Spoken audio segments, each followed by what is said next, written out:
And part number 10 of Revolution has begun, free energy exposed. It is about atomic structure and distribution of energy. And the next, the B lecture, would be lensing, which is crucial to Colman to work. All of the electronics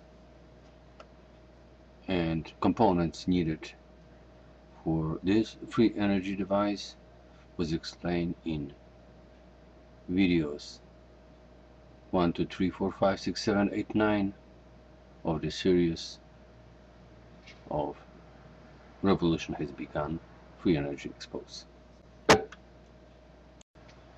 Detailed recipe for the chemical compound is also on those videos, step by step. You might be facing right now the historical moment in a lifetime. As close as I was possible to present, I give you details about Harold Colman, 1956, free energy device.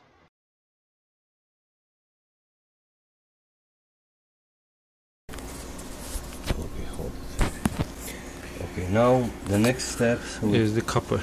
Copper. You just press it. Okay. Press I just press it. Yes, just press it again. Press it. Okay. Okay, now we put. It is important to remember that copper and zinc should be in non-oxide form. Very fine powder, but non-oxide.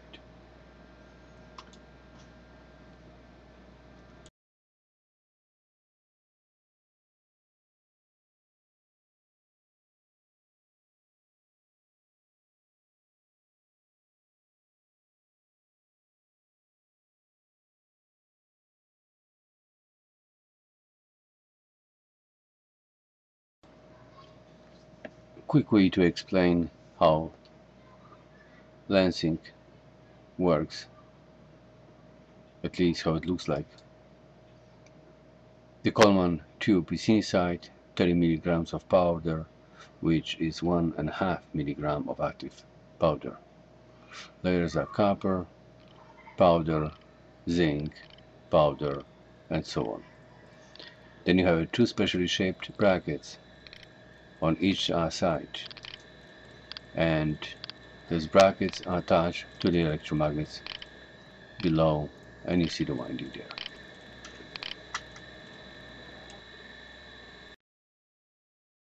We have also made it this way to see the difference, so it's like one layer.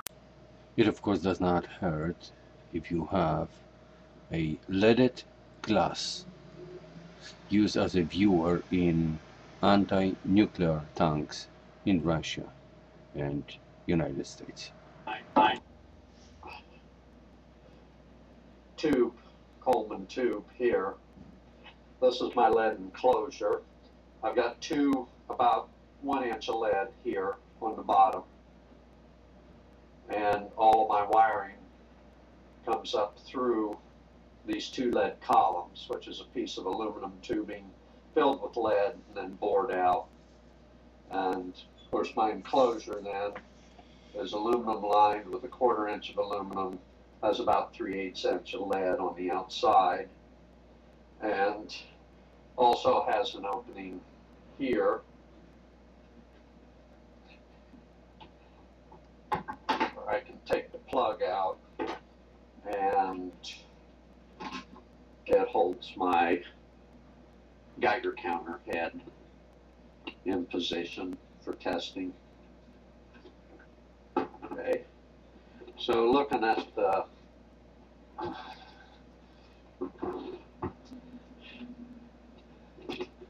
Colman device here, I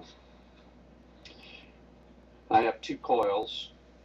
They're 3200 turns of number 25.5 gauge wire, and gives me approximately 1,000 gauss at about 75 volts, 1 amp. on my compounds, but I just wanted to show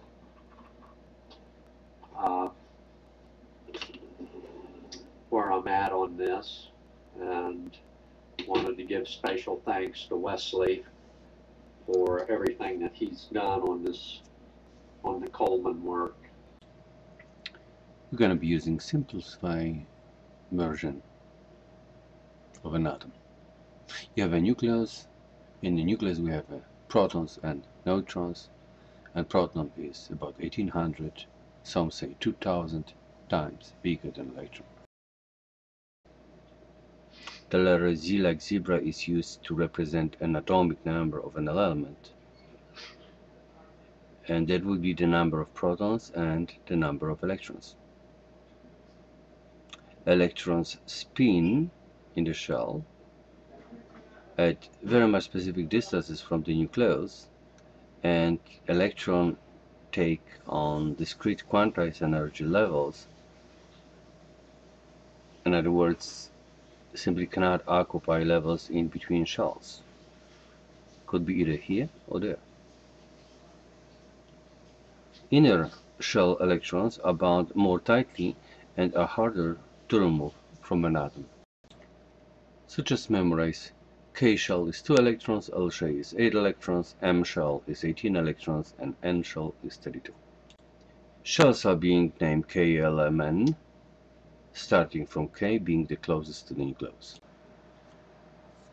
The K shell has the highest binding energy, and it takes more energy to remove an electron from K shell than from L shell. The N shell has the highest potential energy, and electron falling from N shell to K shell would release more energy, that would be more X-ray energy, compared to L shell, lower X-ray energy. Gonna get to it. Actually, I was showing you transition from M to K, not from N to K, but we can have this scenario, or we can have this scenario. Now we have N shell, and it's gonna be jumping to K shell. And that could only happen if K shell lost an electron. Then electrons from the higher orbit will be attracted to be nearby. Whenever an electron from the higher shell goes to K shell, it must lose the energy and go to lower energy level. At that point, we are going to have X-ray photons being ejected from an atom. But at first, you must have a hole, the empty spot on K shell.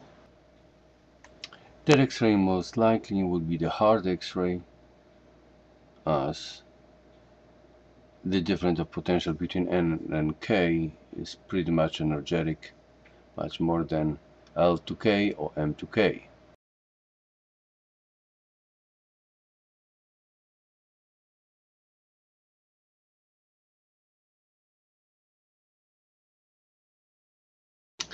Any repositioning of electrons will give you X-rays. In this situation, we have K losing an electron due to the influence X-ray, or it could be any other reasons, many reasons for it. Then the electron that was ejected goes out, and we have a hole.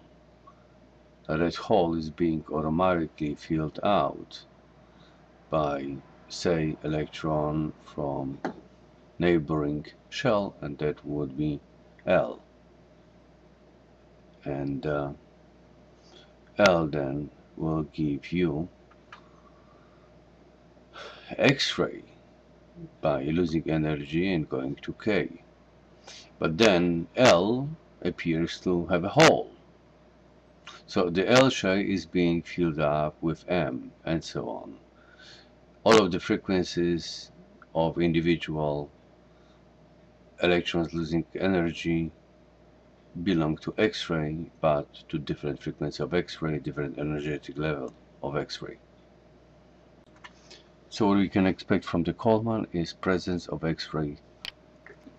On this graph we have EDXRF, energy dispersive X-ray spectroscopy, which show exactly the line of K with the very much characteristic peak of X-ray. And there is another one, although it's big one because it does have a more counts. As you see, intensity left hand side is counts per seconds, and the X is energy in kilo electron volts. So the smaller peak doesn't mean it's less energetic, but it means it's more energetic, only it's less active or less present in quantity. It's good to have a lead apron and lead gloves for this kind of experiment.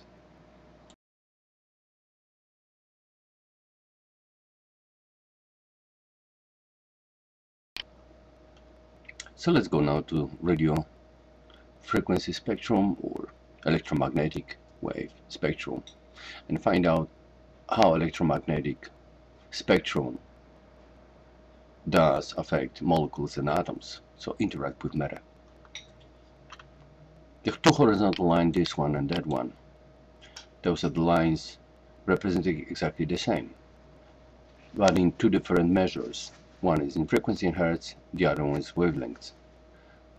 We could say that one cycle per second, one full period per second is 1 hertz.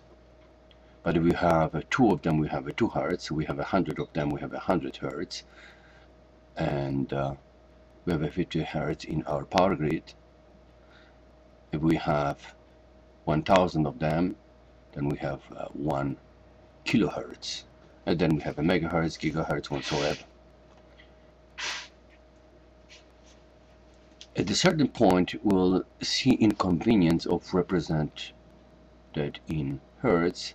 We would rather deal with wavelength, which would be meters and smaller than meters. The higher the frequency, the shorter is the wavelength, and that is important to know. On the right hand side we see the radio waves, and that would be here, and we see here nothing. No interaction with the matter. But Colman thinks different way, I think different way,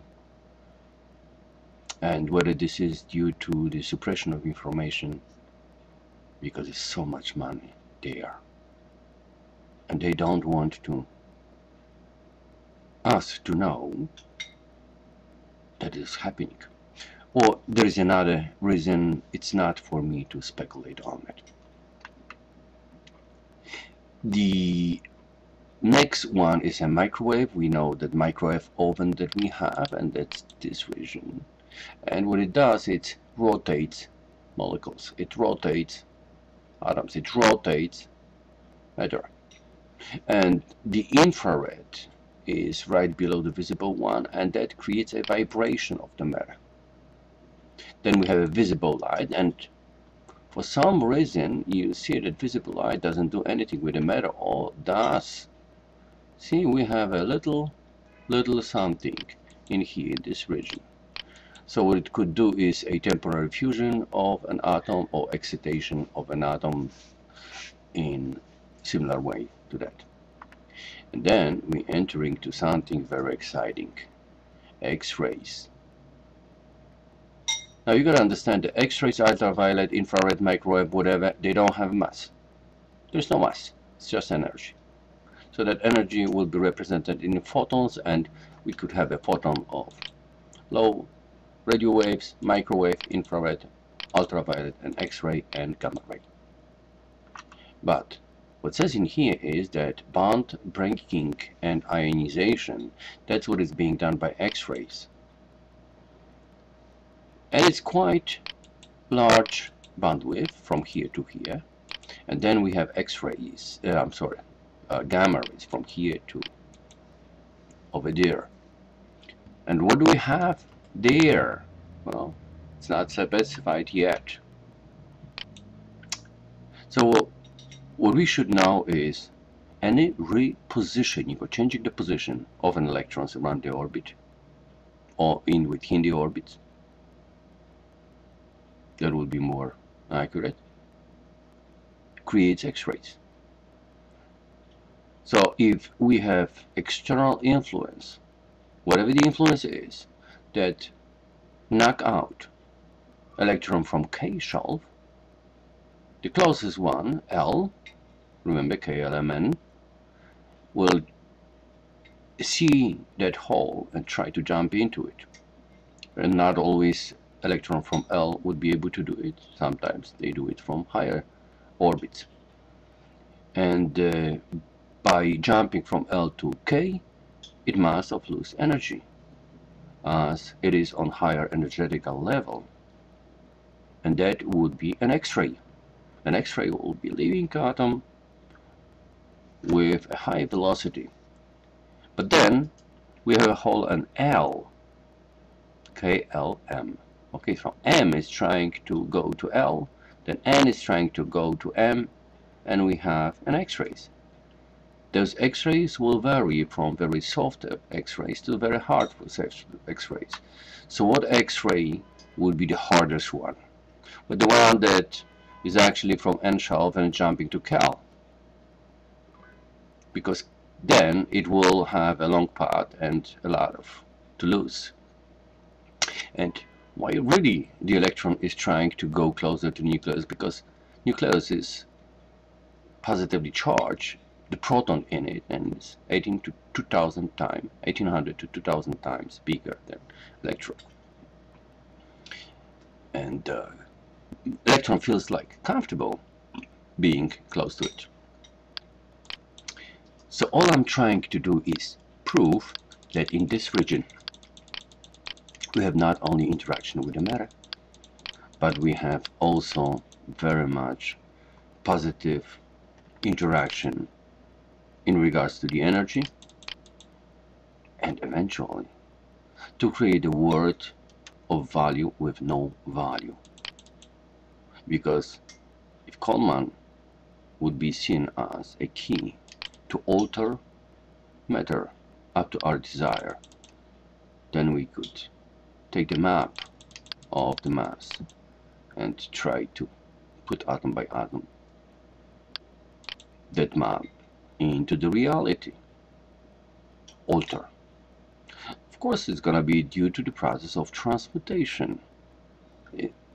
Some of you may recall Lithuania experiment. And then, well, everything that has value and is too often present in the world loses its value.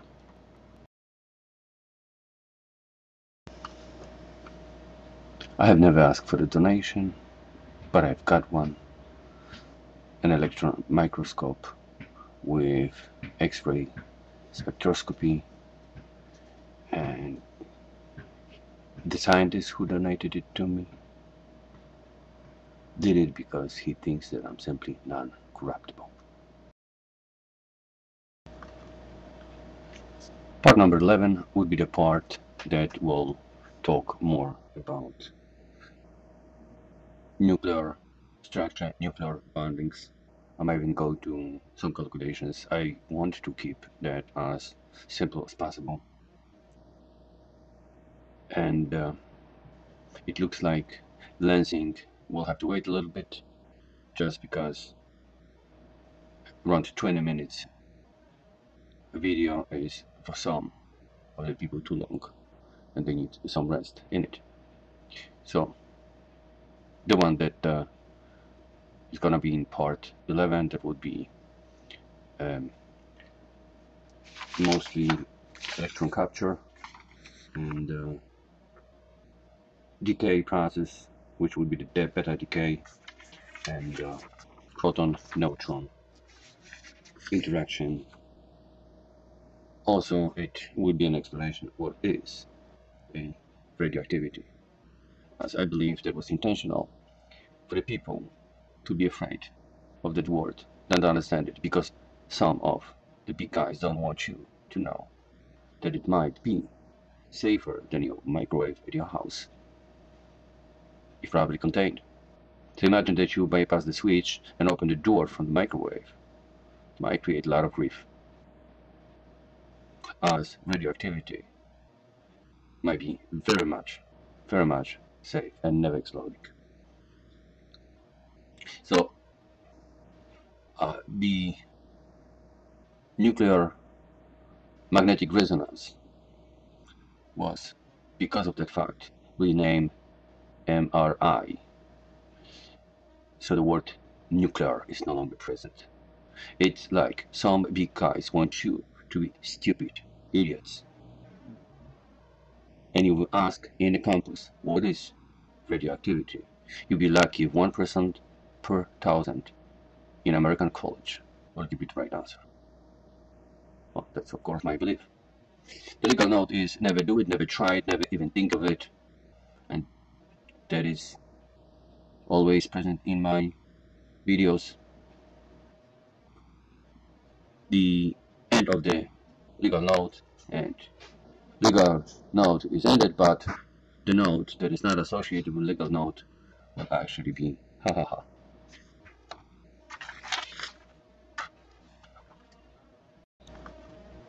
all the time.